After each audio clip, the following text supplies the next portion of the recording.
Assalamu alaikum wa rahmatullah. Excellences, mesdames et messieurs, bienvenue à vous. Alors, c'est la dernière ligne droite dans Officine Expo pour cette édition, et c'est un événement, comme vous le savez, qui est organisé sous le patronage de Sa Majesté le Roi Mohamed VI, que Dieu l'assiste. Et lorsqu'on profite du temps, en général, le temps nous paraît court. Lorsqu'on s'ennuie, le temps ne passe plus, mais et ça me rassure. Tout le monde se plaint que c'est court, c'est parce que c'est riche. Et j'espère que vous allez continuer à profiter encore cet après-midi de toutes les conférences et de l'exposition et du village innovation de Officine Expo. Alors nous allons avoir le plaisir d'écouter aujourd'hui le docteur Rizl Arab Miftah. Il va parler d'insulinothérapie, faire un choix personnalisé. Quelques mots simplement pour présenter ce que le professeur fait comme activité. Il est professeur agrégé d'endocrinologie et maladies métaboliques à la faculté de médecine et de pharmacie de Marrakech. Il est membre du laboratoire de recherche biosciences et santé à la faculté de médecine et de pharmacie de Marrakech, membre de l'équipe pédagogique du masterclass diabète et nouvelles technologies, membre de l'association des endocrinologues du Sud, membre de la Société marocaine d'endocrinologie, diabétologie, nutrition, et j'en oublie quelques-uns, c'est sûr. Et je voulais en profiter pour remercier tous nos sponsors, tous les exposants. C'est grâce à eux que ce type d'événement peut avoir lieu. J'aimerais remercier et féliciter toute l'équipe d'organisation, bien sûr, vous remercier pour votre présence, mais c'est grâce à nos sponsors que nous pouvons proposer un tel programme et un programme aussi riche. Et je vous demande d'accueillir professeur Miftah.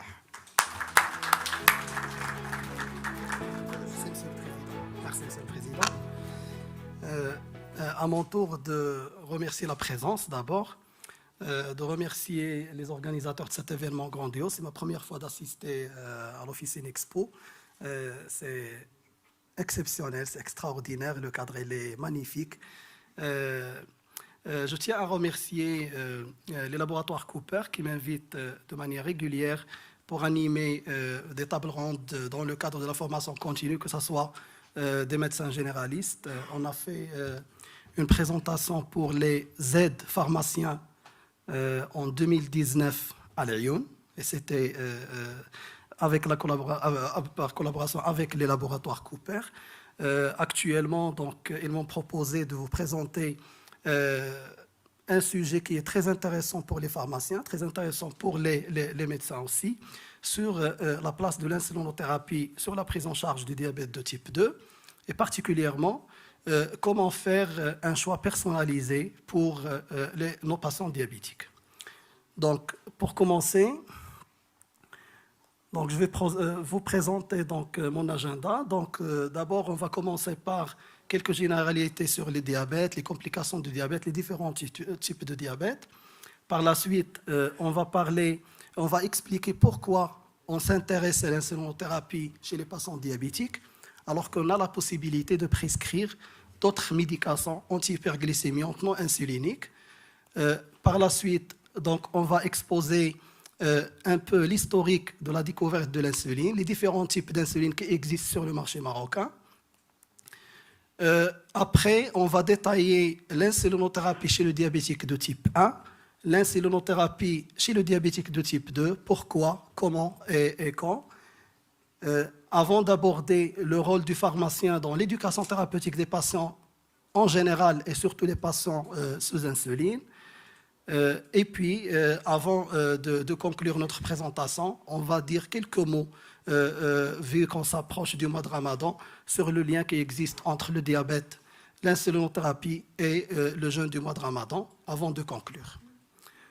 Donc, d'abord, on va commencer par les généralités sur le diabète. Donc, lorsqu'on parle de diabète, on précise qu'on parle du diabète sucré.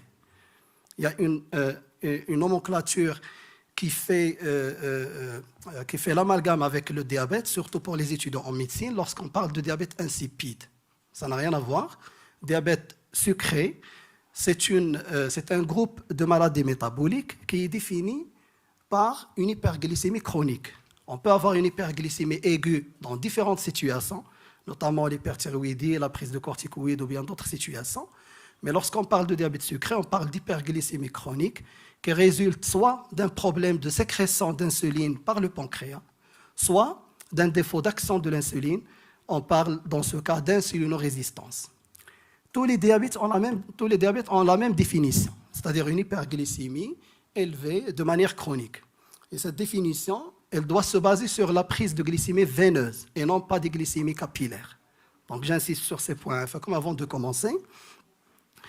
Donc après, on a, pour poser le diagnostic de diabète, on a quelques signes d'alarme qui sont représentés essentiellement par le syndrome polyolipidipsique, donc une soif très importante, une sensation de fatigue et de somnolence, et parfois une vision trouble due à l'hyperglycémie.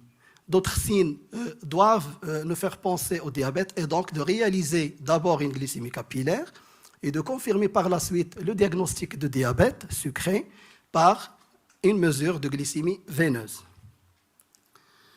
Donc, le diagnostic positif de diabète peut s'opposer de différentes manières. Soit on a une glycémie veineuse qui dépasse le seuil de 1,26 g, et on précise ce chiffre de 1,26 g vu que c'est le seuil d'apparition de la rétinopathie diabétique. C'est pour ça qu'on a fixé le seuil de 1,26 à 2 reprises, à quelques jours d'intervalle. Donc, cette glycémie doit être prise 8 heures après 8 heures de jeûne. C'est-à-dire qu'on doit respecter les 8 heures de jeûne avant de faire la glycémie veineuse. Si on trouve une glycémie veineuse supérieure à 1,26, on la recontrôle. C'est toujours c'est élevé, on confirme le diagnostic de diabète sucré. Ou bien une glycémie supérieure à 2 grammes avec des signes cliniques du diabète. C'est-à-dire un syndrome polyolipidipsique avec 2 grammes à n'importe quel moment de la journée, que ce soit avant ou bien après repas, ou bien une glycémie supérieure à 2 grammes après un test HGPO, ou bien une hémoglobine glyquée qui est supérieure à 6,5%. Donc, ces 4 critères permettent de confirmer le diagnostic de diabète sucré. Après, on va parler de la classification du diabète sucré. Les diabètes les plus connus, bien sûr le diabète de type 2, qui représente entre 80 et 90% des formes de diabète à l'échelle mondiale. Elle est due essentiellement à un phénomène d'insulinorésistance, c'est-à-dire qu'on a une sécrétion d'insuline, mais cette insuline elle est inactive, ou bien son action elle est diminuée. Donc c'est le problème de départ, qui par la suite évolue vers une insulinodéficience, voire une insulinocarence. Donc le diabète de type 2, c'est la forme la plus fréquente des formes de diabète. Premier problème, insulinorésistance. Dans cette étape, on n'a pas besoin de traitement par insuline. On a l'insuline, elle est sécrétée même en excès devant ce problème. Mais on a besoin d'autres médications, notamment des mesures gynédétiques, d'autres thérapeutiques non insuliniques pour contrôler le diabète. Avec l'évolution du diabète de type 2, s'installe ce qu'on appelle l'insulinodéficience ou bien l'insulinocarence. Et dans cette phase, on a besoin bien sûr de prescrire de l'insuline avec des antihyperglycémiants non insuliniques. La deuxième forme de diabète qui est aussi fréquente, c'est le diabète de type 1. C'est un diabète qui est d'origine généralement auto-immune.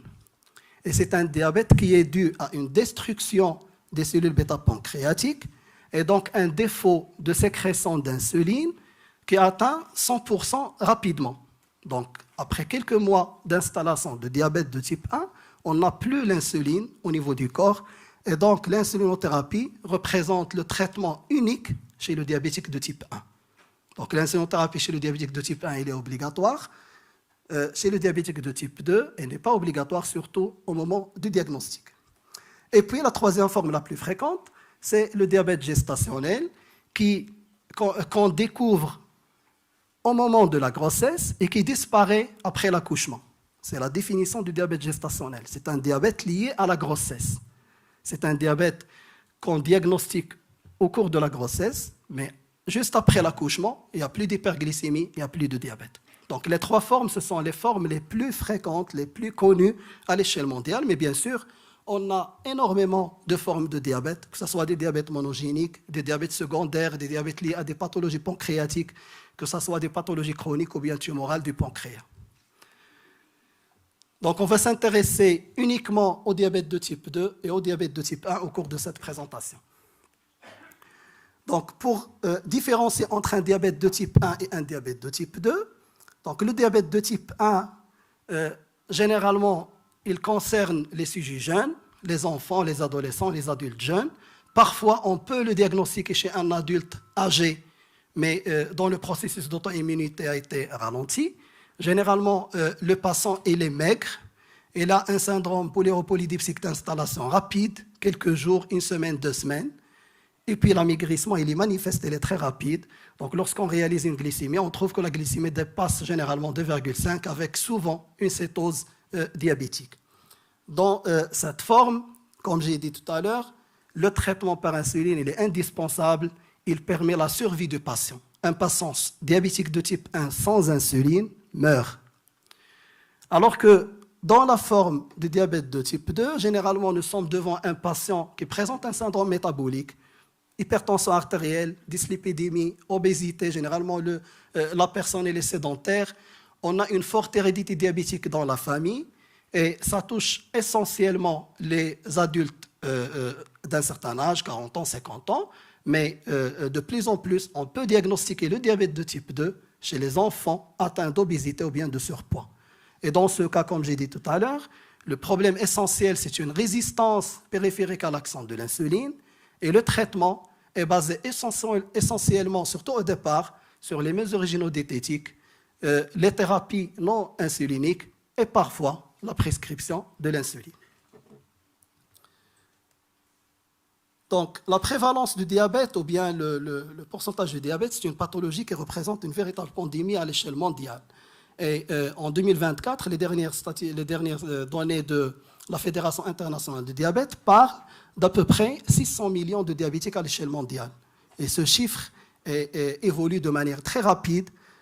En 20 ans, on est passé de presque 150 millions à l'échelle mondiale à 600 millions de diabétiques à l'échelle mondiale. Et au niveau marocain, c'est la même chose. L'enquête nationale STEPOI réalisée en 2017 donc, a montré qu'il y a une différence très importante entre la prévalence constatée en l'an 2000, qui était aux alentours de 6,6%. En 2017, on parlait déjà de 10,6%. Et selon les dernières données de la Fédération internationale de diabète, on parle actuellement de 11,6% de diabétiques à l'échelle nationale. Ça fait presque 3 millions de diabétiques. Et le plus important, c'est que presque 30% de ces patients ne sont pas diagnostiqués de la gravité de cette maladie. Donc, c'est une pathologie, comme j'ai dit, qui est très grave, qui provoque des complications de l'ordre vasculaire. Elle atteint les microvaisseaux et les macrovaisseaux. Le diabète de type 1, généralement, concerne les microangiopathies ou bien l'atteinte microvasculaire, donc représentée par l'atteinte de la rétine, ce qu'on appelle rétinopathie diabétique, l'atteinte du rein, la néphropathie diabétique, ou bien des nerfs, la neuropathie diabétique. Et le diabète de type 2 concerne essentiellement les complications macrovasculaires avec des complications cardiaques comme l'infarctus de myocarde, l'insuffisance cardiaque, ou bien les complications artériopathiques des membres inférieurs. Bien sûr, les deux formes de diabète peuvent donner les deux types de complications, mais comme j'ai dit, avec le diabète de type 1 évolue beaucoup plus vers les microangiopathies et le diabète de type 2 évolue beaucoup plus vers les macroangiopathies, mais on peut trouver les deux types de complications dans les deux formes de diabète. Donc, passons maintenant à un autre sujet. Donc, après cette première partie sur les généralités sur les diabètes, pourquoi parle-t-on d'insuline? Lorsqu'on a énormément de médications antidiabétiques, pourquoi on va s'intéresser à l'insuline? Surtout qu'à l'échelle mondiale, on a une connotation négative sur le traitement par insuline. Donc, sachez que, comme j'ai dit tout à l'heure, donc le diabète de type 1, au moment du diagnostic, malheureusement je n'ai pas de pointeur, mais au moment du diagnostic, on a une sécrétion qui est très basse, qui atteint presque 10% de la fonction bêta-pancréatique. Et donc, au moment du diagnostic du diabète de type 1, on n'a presque plus d'insuline. Et donc, le diabétique de type 1, il vit par de l'insuline qu'on va prescrire. On parle d'un phénomène progressif ou bien provisoire qui dure entre 6 mois et 1 an après le diagnostic. c'est une phase de sécrétion résiduelle d'insuline par le pancréas, mais qui se négative rapidement quelques mois après pour atteindre donc 0% de la fonction bêta-pancréatique. Donc un diabétique de type 1 a besoin, dès le diagnostic, d'un traitement par insuline. Pour le diabétique de type 2, comme j'ai dit, donc les facteurs qui favorisent l'installation du diabète de type 2 sont représentés bien sûr par une prédisposition génétique, par des facteurs d'environnement, essentiellement la sédentarité et la mauvaise alimentation, bien sûr, avec d'autres phénomènes, donc l'hyperinsulinisme, qui entraîne donc une insulinorésistance. Donc cette insulinorésistance provoque une hypersécrétion d'insuline par le pancréas qui s'épuise avec le temps, d'où l'installation d'une insulinodéficience, voire une insulinocarence. Et dans notre schéma de droite, donc on voit bien que, regardez la zone de normalité, donc au moment du diagnostic, on a une insulinorésistance avec une hypersécrétion d'insuline qui maintient une glycémie normale pendant certains temps. Mais après, le pancréas, il n'arrive plus à vaincre cette hyperglycémie, cette résistance hépatique et périphérique, et donc on a une baisse de la sécrétion d'insuline qui peut, avec l'évolution, devenir comme un diabétique de type 1 qui nécessite de l'insuline. Donc regardez dans ce schéma aussi que le diabète de type 2 est une maladie évolutive avec détérioration progressive de la fonction bêta-pancréatique. Et au moment du diagnostic, c'est 0 année sur le schéma, regardez qu'on a déjà une perte de presque 50% de la fonction bêta-pancréatique, d'où l'intérêt de penser à l'insuline dès le diagnostic de diabète de type 2 et d'en parler avec le patient pour ne pas trouver une résistance psychique après, lorsqu'on veut effectivement prescrire de l'insulinothérapie comme traitement. Donc, troisième partie de cette présentation, quels sont les différents types d'insuline qui existent, surtout à l'échelle nationale. Donc déjà, un peu d'historique. Avant la découverte d'insuline, qui est le premier traitement de l'hyperglycémie ou bien de diabète. Donc avant la découverte de l'insuline, comment on traitait les patients diabétiques? Généralement, on parlait donc de diète absolue, imaginé donc par ce monsieur, Frédéric donc, M. Allen, en 1913. Et ce régime consiste donc une réduction très importante des apports caloriques, 300 kilocalories pendant la décompensation acétocétosique, 1200 kilocalories à la phase de stabilisation, ce qui produit une cachexie et une détérioration de la qualité de vie de patient. Mais c'était le seul moyen de traiter l'hyperglycémie et de prévenir les complications du diabète après. Et puis, en 1921, donc, Frédéric Bantin et Charles Best ont pu isoler l'insuline donc, du pancréas et on a pu prouver donc, son efficacité sur des chiens avant de l'administrer donc, au premier patient, Leonard Thompson, en bas.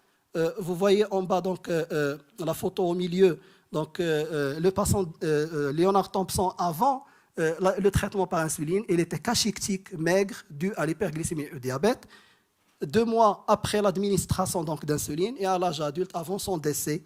Donc, Leonard Thompson est décédé à l'âge de 28 ans, 13 ans après la première injection d'insuline, alors qu'avant ce monsieur, tous les diabétiques de type 1 meurent dans les quelques mois après le diagnostic de diabète. Donc, suite à cette découverte, donc, ces 2 scientifiques ont reçu le prix Nobel de médecine pour la découverte de l'insuline en 1921. Et puis, par la suite, une grande évolution, donc surtout dans les années 90, 2000 et actuellement, donc avec la découverte de plusieurs types d'insuline, donc l'insuline rapide ordinaire, l'insuline intermédiaire, l'insuline prémixée qui est associée l'intermédiaire et l'insuline rapide, ainsi que les analogues d'insuline rapide, les analogues d'insuline lente, actuellement les ultra-lentes, et puis prochainement, Inch'Allah, donc au Maroc, à l'échelle internationale, ça existe, les insulines hebdomadaires. On peut injecter une insuline lente 1 fois par semaine. Et vous voyez comment on a bien évolué sur tout ce qui est insulinothérapie. Donc, au Maroc, on a quoi? Heureusement qu'au Maroc, on a presque toutes les insulines qui existent à l'échelle internationale. Ça existe à l'échelle nationale. Donc, d'abord, lorsqu'on parle d'insuline basale, c'est une insuline qui est donnée généralement 1 à 2 fois par jour. Donc, en haut, on a l'insulatar ou bien l'insulette NPH. Donc, c'est l'insuline, on va dire lente, mais qui nécessite généralement 2 injections par jour et qu'on avait il y a quelques années. Par la suite, on a développé donc d'autres insulines, l'insuline d'étémir appelée donc Levemir en vert, et puis l'insuline glargine appelée Lantus. Par la suite, on a développé une insuline, à partir de l'insuline d'étémir, on a développé l'insuline Degludec commercialisée sous le nom de Tresiba. Et à partir de l'insuline glargine, on a développé deux choses. Les insulines biosimilaires, insuline glargine Cooper par exemple, d'autres insulines biosimilaires, et puis l'insuline concentrée, insuline glargine concentrée, donc U300. Donc, les différents types d'insuline basale qui existent au niveau national, donc les voici. Et puis on a les insulines rapides. Donc on parle d'insuline rapide ordinaire, donc l'acte rapide et l'insuline rapide, et puis on a l'insuline novorapide, l'insuline Humalog et l'insuline Apidra. Et puis on parle d'insuline prémixée, c'est-à-dire qui associe les deux formes d'insuline, l'insuline rapide et l'insuline retard ou bien lente. Donc, on a l'insulette mix 30, la mixstar 30, la novomix, l'humalog mix 25 et l'humalog mix 50. Et le chiffre que vous voyez dans le type d'insuline représente donc le pourcentage d'insuline rapide contenu dans ces flacons. Lorsqu'on dit, par exemple, mixstar 30, on a 30% d'insuline rapide et 70% d'insuline semi-lente. Et puis, en dernier, on a les coformulations. Les coformulations, donc c'est plus ou moins, on a mis dans le même stylo deux types d'insuline différentes. On a mis l'insuline rapide analogue et l'insuline ultra-lente analogue. Ce qu'on a actuellement, c'est Raizodec qui associe la novorapide avec de l'insuline Degludec. Alors que dans les insulines prémixées, on a l'insuline NPH insulatar avec de l'insuline rapide analogue ou bien rapide ordinaire en fonction est-ce que c'est un stylo ou bien c'est une cartouche. Donc, comment on va différencier entre ces différents types d'insuline? Donc, on a 3 éléments essentiels. Tout d'abord, donc, après l'injection, on parle de délai d'action, c'est-à-dire la durée entre l'injection et le début d'action de l'insuline. Donc, ce délai diffère. Lorsqu'on parle d'insuline rapide, par exemple, ordinaire, acte rapide, par exemple, ce délai est de 30 minutes. C'est-à-dire qu'un patient diabétique qui s'injecte de l'insuline rapide ordinaire, il doit attendre 30 minutes avant de commencer son repas. Chose que ne font pas généralement les patients. Donc, si on injecte l'insuline rapide ordinaire, généralement, on doit attendre 30 minutes, c'est le délai d'action. Et puis, pour les insulines analogues rapides, c'est généralement 15 minutes. Donc, il doit s'injecter, attendre 15 minutes et commencer à manger. Et puis, on parle, deuxième chose, c'est le pic d'action, c'est-à-dire lorsque l'insuline atteint son maximum. Donc, pour l'insuline analogue rapide, c'est généralement, analogue rapide, c'est en rouge, donc à droite, en rouge, en haut. Donc, généralement, c'est 1h30 après l'injection d'insuline. Et la durée d'action, c'est-à-dire la durée où l'insuline est active, pour les insulines analogues rapides, c'est généralement 3 heures, alors que pour les insulines rapides ordinaires, c'est généralement 6 heures. Donc, 6 heures, ça expose le patient à l'hypoglycémie de manière beaucoup plus importante que s'il est traité par de l'insuline analogue rapide. Pour les insulines lentes et ultra-lentes, donc le délai d'action est généralement de 1 heure à 2 heures pour les différents types d'insuline. Généralement, une insuline basale lente ou ultra-lente ne doit pas avoir de pic, sauf que pour la plupart des insulines lentes, on a des pics de sécrétion qui peuvent provoquer une hypoglycémie chez les patients diabétiques de type 2, surtout au milieu, l'insulatar ou bien l'insuline NPH par exemple. Regardez le pic, comment il est élevé, alors que pour l'insuline glargine au haut, regardez, après le début d'action, il n'y a pas de pic, ou bien le pic il est minime. Et pour les insulines ultra-lentes, donc la durée d'action généralement dépasse les 24 heures, alors que pour l'insuline intermédiaire NPH, généralement, ça ne dépasse pas les 12 heures. Et dans ce cas, on a besoin, pour les patients diabétiques sous insuline lente, on a besoin au moins de 2 injections d'insuline par jour. Donc, j'ai essayé de résumer donc, les différents types d'insuline qui existent donc, au niveau national avec les différentes caractéristiques, donc délai d'action, pic d'action et durée d'action. Et vous pouvez voir donc, la différence entre les différents types d'insuline, que ce soit rapide ordinaire, que ce soit intermédiaire ou bien analogue rapide, analogue lent, ou bien les insulines biphasiques ou prémixées, c'est la même chose, et les coformulations en bas. Très bien. Donc, comment on va traiter les patients diabétiques de type 1 par de l'insuline? Donc, comme j'ai dit tout à l'heure, un diabétique de type 1 n'a pas d'insuline.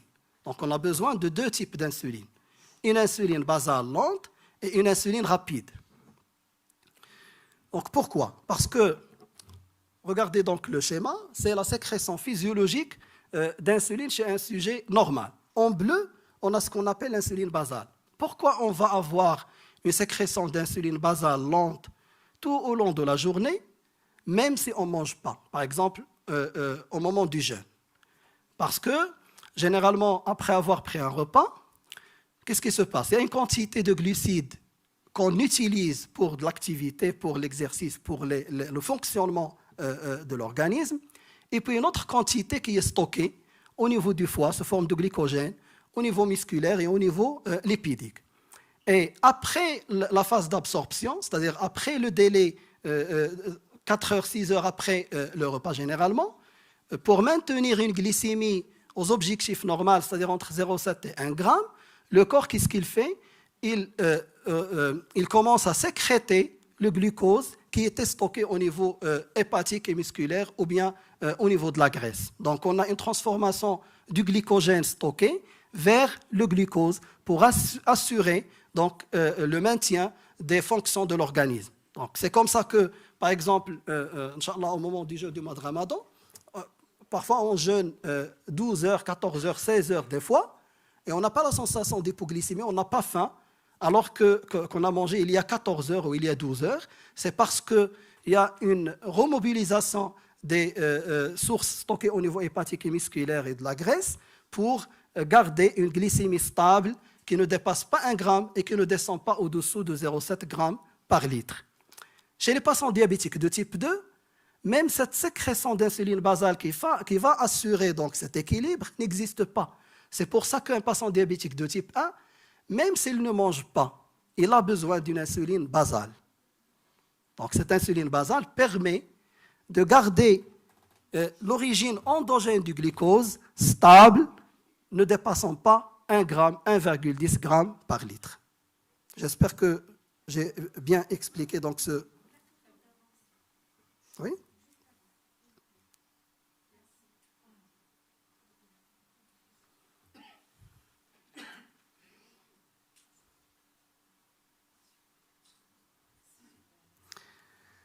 Donc, après, on a ce qu'on appelle l'insuline prandiale, c'est-à-dire qu'on a une sécrétion lente, une sécrétion basale d'insuline tout au long de la journée en fonction de la glycémie à la période du jeûne.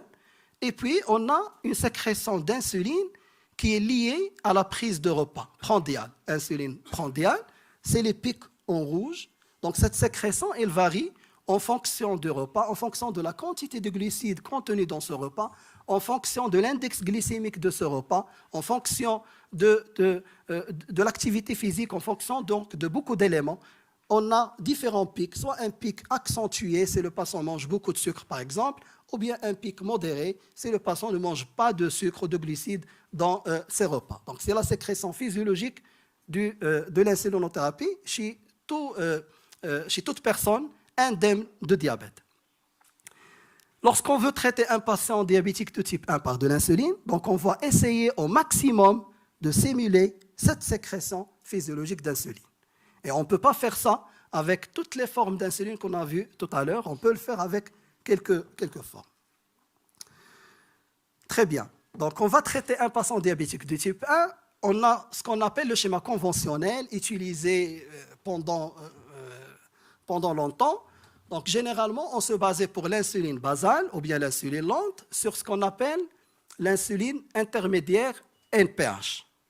Donc, comme j'ai dit, on a besoin de 2 injections d'insuline NPH Regardez le schéma en haut en bleu. Donc, on a une sécrétion matinale au petit déjeuner qui dure 12 heures. Et puis, au moment du dîner, on a une deuxième injection donc, qui dure 12 heures donc, pour couvrir les 24 heures.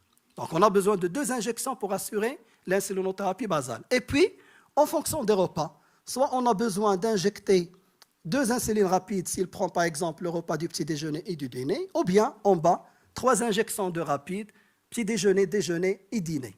Donc, soit on est devant 4 injections d'insuline, soit 5 injections d'insuline pour assurer une forme plus ou moins proche de la sécrétion physiologique de l'insuline chez les patients diabétiques de type 1. On peut mélanger, par exemple, pour minimiser le nombre d'injections, on pouvait mélanger, par exemple, dans la même seringue, de l'insuline rapide et de l'insuline NPH intermédiaire.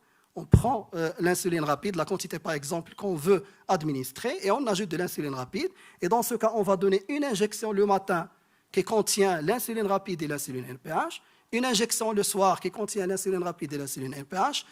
On ajoute ou non l'insuline rapide de midi en fonction de chaque patient. Ça, c'est le schéma qu'on utilisait pendant une bonne période. Mais c'est un schéma qui n'est pas adapté à l'enfant, qui n'est pas adapté aux diabétiques de type 1, qui nécessite un rythme très strict, par exemple, des moments fixes de la prise de repas, l'attente de 30 minutes, comme j'ai dit tout à l'heure, donc il doit faire son injection, attendre 30 minutes avant de commencer à manger, et le risque d'hypoglycémie, il est très important, favorisé par l'insuline rapide ordinaire qui dure 6 heures, et puis l'insuline NPH qui a un pic normalement qui ne doit pas exister.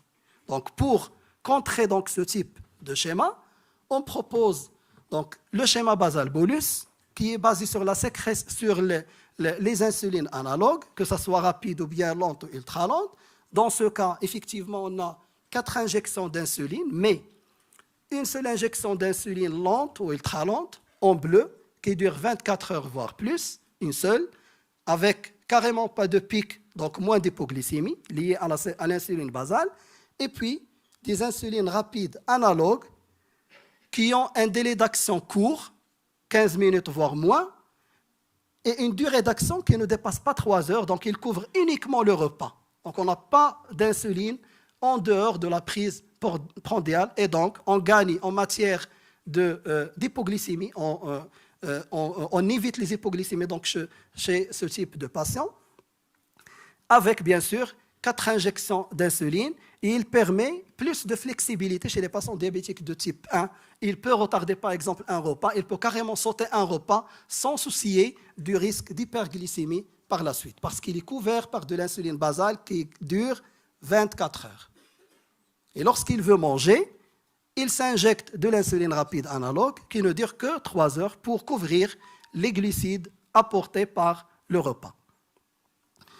Donc c'est actuellement le meilleur schéma qui existe à l'échelle mondiale pour traiter le diabétique de type 1, qui permet plus de flexibilité avec moins de risque d'hypoglycémie chez les diabétiques de type 1. Malheureusement, on a besoin de 4 à 5 injections d'insuline en fonction du nombre de repas par jour. Un patient qui veut manger 4 fois par jour, il a besoin de 4 injections d'insuline rapide et une insuline basale. D'accord ? Mais, comme j'ai dit tout à l'heure, donc, ce schéma qu'on vient de voir est un schéma aussi qui est fixe, qui doit fixer. Par exemple, on doit dire aux patients, vous ne devez pas, par exemple, dépasser la quantité. Par exemple, si je prescris de l'insuline rapide analogue 10 unités le matin, donc, tous les matins, le patient doit manger presque la même chose, ou bien au moins la même quantité de glucides pour que cette insuline soit suffisante. Qu'est-ce qu'on peut proposer? C'est ce qu'on appelle l'insulinothérapie fonctionnelle, c'est-à-dire on donne une insuline basale qu'on appelle insuline pour vivre donc le soir, on va la calculer bien sûr en fonction de chaque patient, et puis le plus important au milieu, c'est l'insuline pour manger, en se basant sur des principes d'insulinothérapie fonctionnelle, c'est-à-dire on éduque ce patient pour apprendre à calculer sa quantité de glucides au moment des repas, et en fonction de la quantité de glucides ingérée dans chaque repas, il peut s'injecter telle dose ou bien telle dose. Par exemple, il peut s'injecter aujourd'hui au déjeuner, par exemple, 10 unités, et le lendemain, il mange plus. Il peut s'injecter par exemple 14, 15, 16 unités en calculant la quantité de glucides et en calculant la quantité d'insuline nécessaire. Et à l'ordonnance, on va prescrire, au lieu de donner des doses d'insuline, on va prescrire des ratios.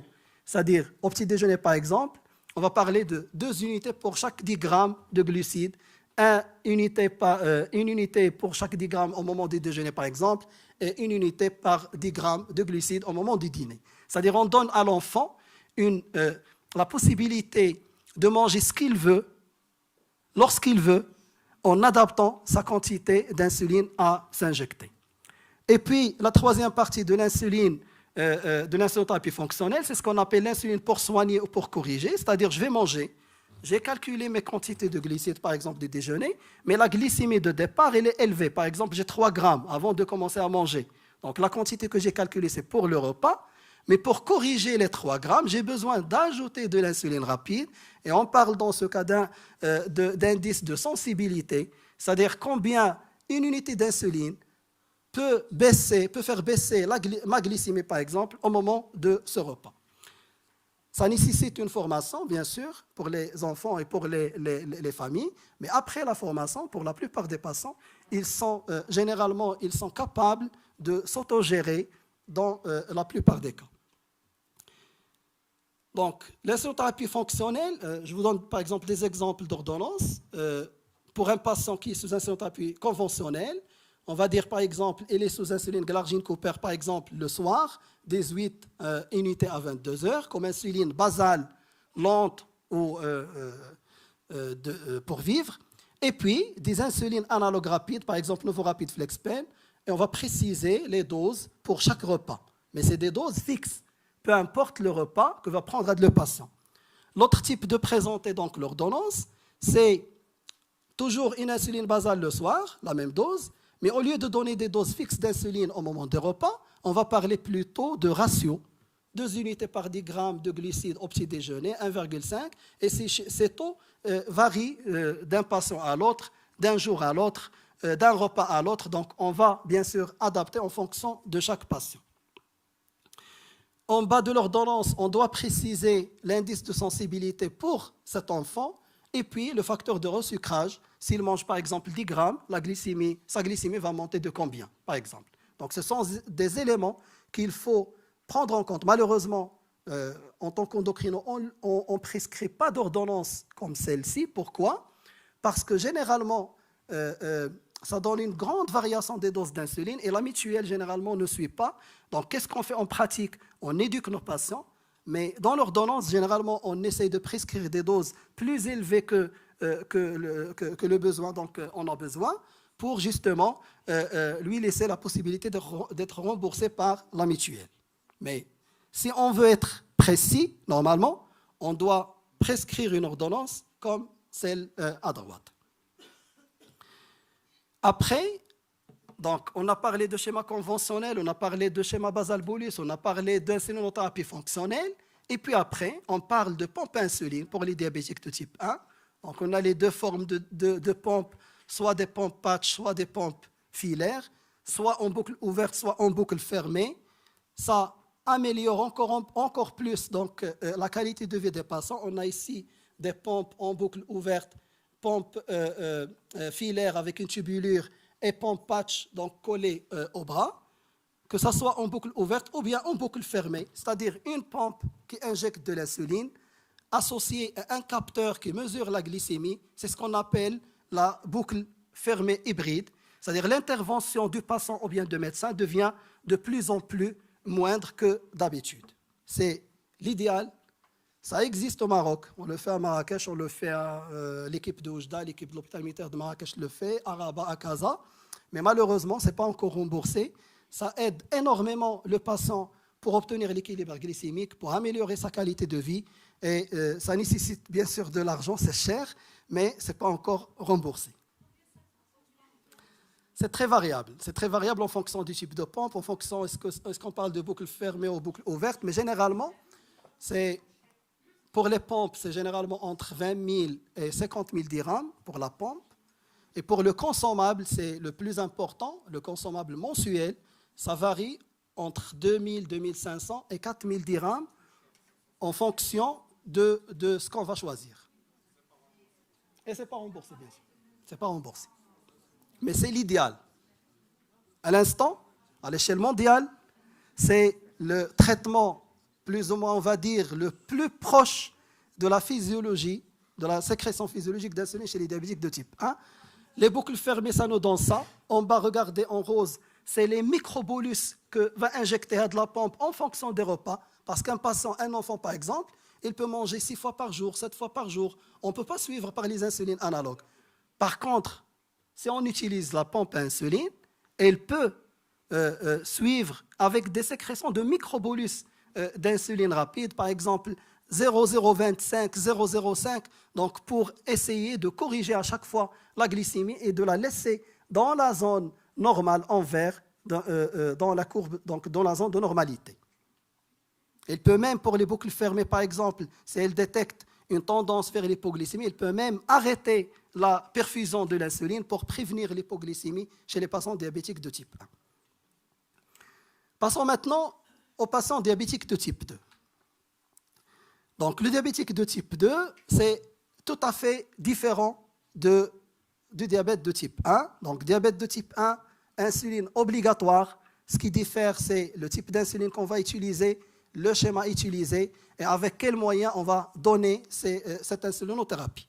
Le diabétique de type 2, par contre, on a une multitude de choix thérapeutiques pour traiter le diabète de type 2, surtout au moment du diagnostic. Regardez que, heureusement, on a une dizaine de thérapies anti-hyperglycémiantes non insuliniques. Mais quand même, pour un bon nombre de patients diabétiques, on a besoin d'insuline, parfois au début, parfois au milieu, parfois après beaucoup d'années d'évolution du diabète et installation de complications. Donc, qu'est-ce qu'on a comme médication anti-hyperglycémiante non insulinique? Donc, on a plusieurs thérapeutiques qui luttent soit contre la résistance, qui stimulent la sécrétion, qui provoquent par exemple une excrétion urinaire donc, de glucose, ou bien qui agissent par d'autres mécanismes, par exemple les analogues de GLP-1 par l'effet incrétine, avec différents pouvoirs hypoglycémiants, avec des effets indésirables. On a énormément de choix pour traiter un patient diabétique de type 2 actuellement, heureusement, et tous ces médicaments existent, alhamdoulilah, au niveau national. Donc, pour traiter un diabétique de type 2, généralement, on doit, dès le départ, voir le patient diabétique de type 2, évaluer son profil. Est-ce que c'est un patient nouvellement diagnostiqué? C'est un patient compliqué? Le type de complication avant de choisir l'une ou l'autre médication. Et généralement, on a deux cas de figure. Soit nous sommes devant un diabétique de type 2 avec une complication cardio-rénale, insuffisance cardiaque, maladie rénale chronique, ou bien un patient à très haut risque cardiovasculaire. Dans ce cas, on préfère les nouveaux médicaments, les inhibiteurs de SGLT2 et les analogues de GLP-1. Soit nous sommes devant un patient diabétique en situation commune, c'est-à-dire un patient qui a un âge moins de 75 ans, qui est relativement équilibré, qui n'a pas de complications cardiovasculaires et qui n'a pas beaucoup de facteurs de risque cardiovasculaire. Et dans ce cas, on peut opter pour différentes médications, que ce soit metformine, sulfamide, inhibiteur DPP4 ou d'autres médications. Mais comme j'ai dit tout à l'heure, le diabète de type 2 est une maladie évolutive et donc aussi le traitement nécessite une évolution dans la prise en charge du diabète de type 2. Cette évolution du diabète de type 2 est marquée par une détérioration progressive de la fonction bêta-cellulaire. Si vous vous rappelez, tout à l'heure, je vous ai dit qu'au moment du diagnostic, on a déjà 50% de sécrétion au moins de la fonction bêta-pancréatique. Donc après quelques années, 10 ans à 15 ans généralement, voire moins parfois, on a besoin d'instaurer de l'insuline. Donc qu'est-ce qu'on fait en pratique généralement? On commence par les mesures gynédiététiques, on prescrit les autres thérapeutiques non insuliniques, et puis, un certain temps, on a besoin d'ajouter une insuline basale, on doit la titrer, et parfois c'est insuffisant, donc on doit l'intensifier pour aller à un schéma basal plus, basal bolus, ou bien prémix, comme un véritable diabétique de type 1, comme j'ai dit tout à l'heure. Donc ce schéma, on peut l'opter de deux manières. Soit on peut commencer par la metformine et pour aller jusqu'à un traitement par insuline, ou bien l'inverse. Pour un patient qu'on reçoit, par exemple, au moment du diagnostic, il est très déséquilibré, par exemple, ou bien une cétose, on peut commencer par l'insuline et revenir en arrière. Et on l'a fait à plusieurs reprises, c'est-à-dire on commence chez un diabétique de type 2 par de l'insuline vu la situation de départ, mais par la suite, on peut revenir à un traitement uniquement par mesure génodiététique, voire metformine. Donc, qu'en est-il de la situation du contrôle glycémique au Maroc? Donc, malheureusement, regardez que la moyenne d'hémoglobine glyquée chez les diabétiques de type 2 au Maroc, c'est presque 8,3%, loin du chiffre voulu de 7% pour dire qu'un patient diabétique de type 2 est équilibré. Et seulement 27% des patients diabétiques de type 2 ont une hémoglobine glyquée moins de 7%, ce qui veut dire que la plupart des diabétiques de type 2 marocains sont déséquilibrés. Ces patients restent sous antihyperglycémie non insulinique, ne reçoivent jamais de l'insuline, et ça prend presque 20 ans pour prescrire de l'insulinothérapie chez un patient qui peut la nécessiter à 5 ans, 10 ans, voire moins.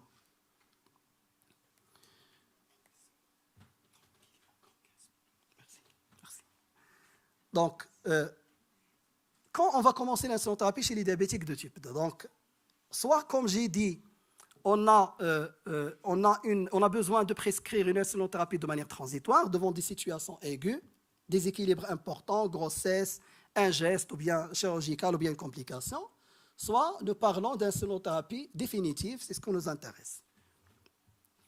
Donc, cette insulinothérapie chez le patient diabétique de type 2, comme j'ai dit tout à l'heure, le type 1, on n'a pas le choix. Pour le type 2, s'il vous plaît, la présentation va rester là-bas si vous la voulez tout à l'heure, donc il n'y a aucun problème. Donc, essayez de se concentrer.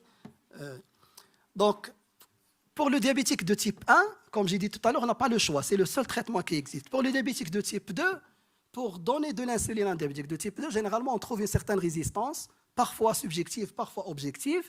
Donc, on a besoin d'une phase préparatoire qui est très importante. On doit en parler de l'insuline dès le diagnostic du diabète de type 2. Et bien sûr, on doit parler des craintes objectives du patient qui sont essentiellement l'hypoglycémie, la prise de poids et la peur des piqûres, mais aussi des craintes subjectives. Beaucoup de patients ont tendance à se dire que le diabète devient grave, devient compliqué lorsqu'on propose un traitement par de l'insuline. Donc, c'est l'intérêt d'une éducation thérapeutique d'avoir une écoute active très importante pour essayer de combattre l'insulinorésistance, surtout psychologique. On peut montrer le stylo, l'aiguille, faire la piqûre, par exemple, en consultation pour essayer donc, de minimiser les craintes, que ce soit subjectives ou bien objectives des patients diabétiques de type 2. Donc, quelle insuline on va choisir pour l'initiation chez un patient diabétique de type 2? Donc, le plus souvent, on commence par une insuline basale seule. On garde les antihyperglycémies non insuliniques et on ajoute une insuline basale. On parle de schéma bedtime ou bien insuline basale au coucher. Rarement, on peut commencer l'initiation par une insuline prémix. Pourquoi? Généralement, chez les diabétiques de type 2, on a une hyperglycémie basale liée à une hypersécrétion hormonale, ce qu'on appelle phénomène de l'aube, 4 heures, 6 heures du matin, une hypersécrétion hormonale, des hormones qui font augmenter la glycémie, et donc on a une hyperglycémie basale et automatiquement une hyperglycémie prandiale. Donc la prescription d'insuline basale va permettre de baisser et la glycémie matinale à jeun et les glycémies postprandiales au cours de la journée. Donc c'est pour ça qu'on commence généralement par une insuline lente le soir. Donc, après l'initiation, généralement, combien on donne? On donne généralement entre 0,1 et 0,2 unités par kilo par jour, quelle que soit donc la variété d'insuline basale utilisée. L'injection, une fois par jour au coucher, sauf si on utilise l'insuline NPH, c'est 2 fois par jour. Et bien sûr, comme j'ai dit, on garde les autres thérapeutiques hypoglycémiantes non insuliniques. Donc, après, pour vérifier donc l'efficacité de cette insuline, on propose donc la deuxième étape, c'est la titration. Donc, c'est-à-dire on augmente la dose d'insuline basale pour essayer d'atteindre une glycémie matinale à jeun qui ne dépasse pas 1,30 g, donc généralement entre 0,9 et 1,30. Et la dose de titration, elle varie en fonction de la moyenne des glycémies à jeun des 2 à 3 derniers jours. Donc, on peut ajouter 2, 4, 6, voire 8 unités d'insuline basale. Donc, l'initiation et la titration est schéma donc, à une injection au coucher ou ce qu'on appelle bedtime. Donc, les avantages, c'est que c'est un schéma pratique, il est simple. Généralement, la dose, elle est fixe et généralement faible. Elle est très bien acceptée par la plupart des patients diabétiques et assure une bonne observance thérapeutique. Donc, il permet de contrôler essentiellement la glycémie à jeun avec un risque donc, de prise de poids qui est minime. Malheureusement, c'est un schéma qui n'est efficace que lorsque le pancréas est toujours fonctionnel, qu'on a une sécrétion résiduelle d'insuline par le pancréas, et qui ne permet pas généralement de gérer l'hyperglycémie postprandiale. Donc, d'où l'intérêt donc, de garder toujours les autres antihyperglycémiants, donc ne pas arrêter les autres thérapeutiques lorsqu'on prescrit de l'insuline basale, donc toujours garder les autres antihyperglycémiants non insuliniques pour la plupart, sauf les sulfamides où il faut faire attention vu le risque augmenté d'hypoglycémie. Donc, on parle d'échec d'insulinothérapie basale lorsqu'on a des glycémies à jeun aux objectifs, mais malgré une glycémie à jeun aux objectifs, on a une hémoglobine glyquée qui est toujours élevée, ou bien le patient, par exemple, présente une prise de poids très importante, ou bien on a un risque important d'hypoglycémie. Dans ce cas, généralement, on pense à intensifier ce schéma, c'est-à-dire à ajouter soit un schéma, une insuline rapide, c'est-à-dire au moment, au repas le plus hyperglycémiant. Par exemple, on va garder l'insuline basale le soir, on ajoute une insuline rapide au déjeuner pour lutter contre l'hyperglycémie, par exemple, des déjeuners, ainsi de suite, pour arriver à un schéma basal bolus classique comme celui prescrit chez les diabétiques de type 1, ou bien, rarement, on change d'insulinothérapie basale et on passe à un schéma d'insuline prémixée en 2 injections par jour. Donc, allons maintenant au rôle du pharmacien dans l'éducation thérapeutique des patients sous insuline. Donc, le pharmacien, comme j'ai dit, il a des atouts donc, très importants. Déjà, l'accessibilité quotidienne, sans rendez-vous, ce qui est très important pour les patients diabétiques. Et notez que presque 2 millions de Marocains entrent en pharmacie chaque jour. La fréquence des contacts pour les renouvellements, la relation de confiance établie entre le pharmacien et le patient et sa famille, bien sûr l'expertise médicamenteuse reconnue avec une connaissance fine généralement du parcours du patient. Donc le pharmacien joue un rôle central dans l'éducation thérapeutique des patients sous insuline pour vérifier les ordonnances, détecter des erreurs de prescription, des associations médicamenteuses, par exemple à risque, comme j'ai dit, insuline plus sulfamide, par exemple, enseignement des techniques d'injection, explication donc de conservation d'insuline, formation à l'utilisation des glycomètres, système CGM et à l'interprétation des résultats, ainsi que la vérification des objectifs glycémiques et des conseils nutritionnels.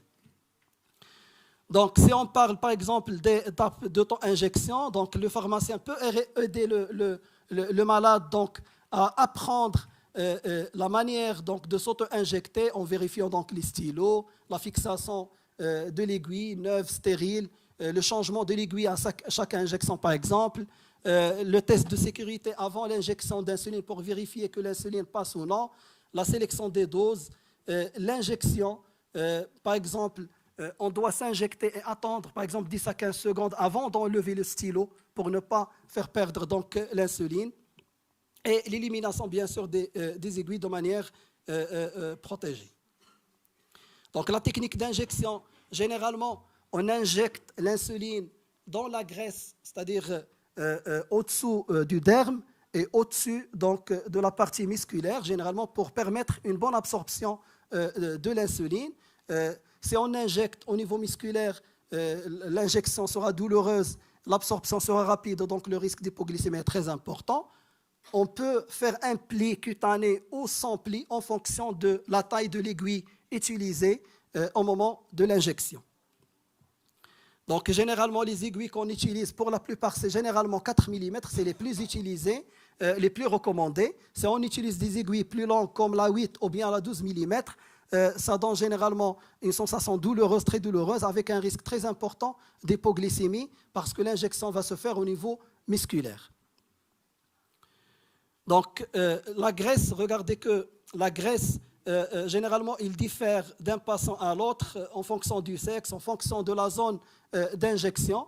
Et donc, si on compte l'épaisseur fixe du derme qui est de 2 mm, généralement, une aiguille de 4 mm est suffisante pour atteindre la graisse sous-cutanée pour permettre une injection optimale et correcte de l'insuline. Il faut respecter un système de rotation lorsqu'on injecte de l'insuline pour justement éviter ce qu'on appelle l'hypodystrophie, c'est-à-dire une inflammation de la zone d'injection qui est responsable d'une mauvaise absorption d'insuline, donc hyperglycémie dans certains temps, et puis un relargage d'insuline par la suite responsable d'hypoglycémie, d'où l'intérêt de respecter donc, une certaine rotation par cadran. Et au sein du même cadran, donc à chaque fois, on doit changer de site d'injection pour éviter à long terme la constitution de ces lipodystrophies, surtout que ces lipodystrophies, donc, ils disparaissent généralement après un certain temps qui dure parfois 6 mois. Donc un site où on a une lipodystrophie, généralement, on doit éviter de s'injecter donc là-dessus. On doit laisser donc un temps suffisant pour la guérison de ce site avant de reprendre une nouvelle injection là-dessus. Après, le pharmacien peut conseiller donc le patient diabétique par rapport à la conservation d'insuline. Je vais insister sur que l'insuline ne doit pas être congelée et ne doit pas rester au-dessus de 30 degrés Celsius. Et un point très important, c'est qu'après l'ouverture donc, du flacon d'insuline, généralement, on doit le garder dans une température ambiante, non pas au réfrigérateur, entre 18 et 25 degrés Celsius, pendant un maximum d'1 mois. Donc, généralement, c'est 28 jours à 1 mois maximum, à l'abri de la lumière et de la chaleur. Et bien sûr, donc, vérifier toujours la date de péremption donc, de l'insuline. Et si on garde l'insuline au niveau du réfrigérateur, il faut penser à le faire sortir 1 heure avant l'injection parce que c'est douloureux et l'absorption devient beaucoup plus lente. Donc, la surveillance d'efficacité et de tolérance de l'insulinothérapie, bien sûr, l'efficacité à court terme, c'est la réduction, voire la disparition des symptômes cliniques, une stabilité du poids, et bien sûr, à long terme, c'est la prévention des complications liées au diabète. Par rapport à la tolérance, bien sûr, le risque le plus important d'un traitement par insuline, c'est l'hypoglycémie. Il faut éduquer le patient à reconnaître donc l'hypoglycémie, à savoir gérer l'hypoglycémie et surtout à prévenir l'hypoglycémie après un épisode. Donc, cette surveillance peut s'effectuer de 2 manières, soit en utilisant des glycomètres, donc pour mesurer la glycémie capillaire, soit en utilisant un système de mesure du glucose interstitiel de manière continue, ce qu'on appelle communément les CGM, qui sont relativement récents, qui sont présents actuellement au Maroc et qui nous donnent une idée beaucoup plus claire sur l'évolution de la glycémie du patient. Ils nous donnent un chiffre qui représente la glycémie actuelle, le taux de glucose actuel, avec une courbe qui nous donne une idée sur les valeurs du taux de glucose il y a 8 heures ou bien il y a 24 heures. Il nous donne une flèche pour nous dire que cette glycémie, est-ce qu'elle va en augmentant ou est-ce qu'elle va en s'abaissant, et donc on peut prévenir l'arrivée d'une hypoglycémie. Donc, on va passer à la dernière partie donc, de ma présentation. Donc, on m'a demandé de parler donc, des particularités de Ramadan. J'ai essayé de proposer quelques plaques, quelques notions, vu qu'on s'approche du mois de Ramadan. Donc, sachez que le jeûne chez les patients diabétiques de type 2, il n'est pas sans risque. Un diabétique de type 2 ou bien un diabétique de type 1, il risque essentiellement l'hypoglycémie, l'acidocétose, des complications cardiovasculaires, des complications liées à la déshydratation et aussi une altération de la physiologie du sommeil. Et donc, pour dire à un patient diabétique, tu peux jeûner ou ne tu peux pas jeûner, normalement, on doit essayer d'être objectif et de calculer un score de risque de ces complications, le score présenté par l'Alliance l'Alliance internationale du diabète et Ramadan, donc celui de la Fédération internationale du diabète. Et ce score, il comporte plusieurs items qui concernent donc le type de diabète, l'ancienneté du diabète, les complications, le type de traitement, ainsi que d'autres paramètres. Et si on fait un zoom sur la partie 5 qui s'intéresse aux thérapeutiques des patients diabétiques de type 2, on voit que les patients sous insuline ont un score qui est très élevé, 3 à 2,52, par rapport aux médications non insuliniques. Et par exemple, si on prend le glibenclamide, c'est 1. Si on prend un patient sous schéma basal bolus ou sous pompe, c'est 3. Donc, il faut calculer donc, ce score, c'est les patients diabétiques de type 2. On a 3 catégories de risques. les patients à faible risque, les patients à risque intermédiaire et les patients à haut risque. Pour les patients à haut risque, le message doit être clair, ils ne doivent pas jeûner. Pour les patients à risque faible, on peut autoriser à jeûner, mais si le patient veut ne pas jeûner, il a le droit. Il doit garder en tête qu'il est diabétique, qu'il est malade, qu'il a toujours un risque et qu'il a toujours le droit de ne pas jeûner s'il le veut. S'il insiste pour jeûner, on doit calculer le score. À faible risque, on peut l'autoriser avec surveillance. À risque intermédiaire, on peut l'autoriser avec une surveillance encore plus importante. Mais à haut risque, c'est-à-dire un score qui dépasse 6 points, normalement, on doit tous dire que ce patient ne doit pas jeûner. Bien sûr, pour les patients qui vont jeûner, qui sont diabétiques et qui vont jeûner, on a besoin de faire une adaptation de leur traitement, d'arrêter par exemple les sulfamides, de garder par exemple la metformine, ainsi que d'autres changements. Il me reste 2-3 plaques donc, avant de terminer donc, pour les messieurs. Donc, que peut faire le pharmacien pendant le mois de Ramadan? Bien sûr, avant le mois de Ramadan, on peut effectivement évaluer ces patients, on peut calculer ce score, on peut éduquer sur la surveillance glycémique. Pendant le mois de Ramadan, bien sûr, il peut répondre aux questions urgentes. Il peut aider à l'interprétation, par exemple, des glycémies et à la gestion des situations d'urgence, notamment l'hypoglycémie et l'hyperglycémie au cours du jeûne.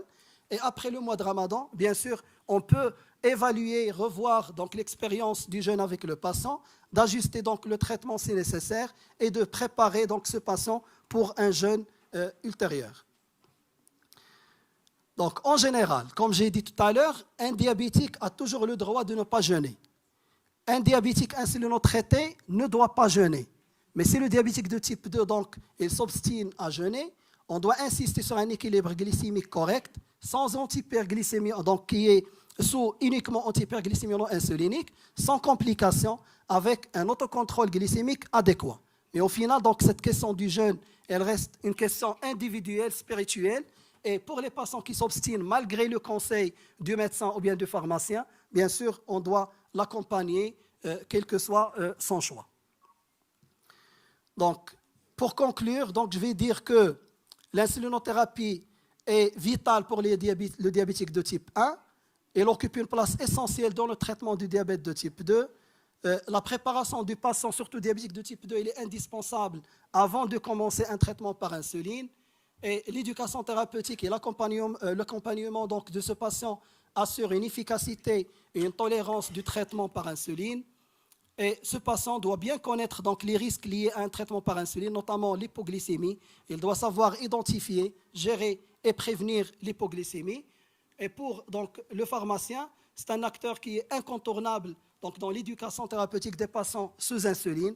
Donc, il aide dans l'amélioration de la qualité de vie du patient, l'amélioration de l'observance thérapeutique, la prévention des complications et surtout l'autonomisation des patients diabétiques.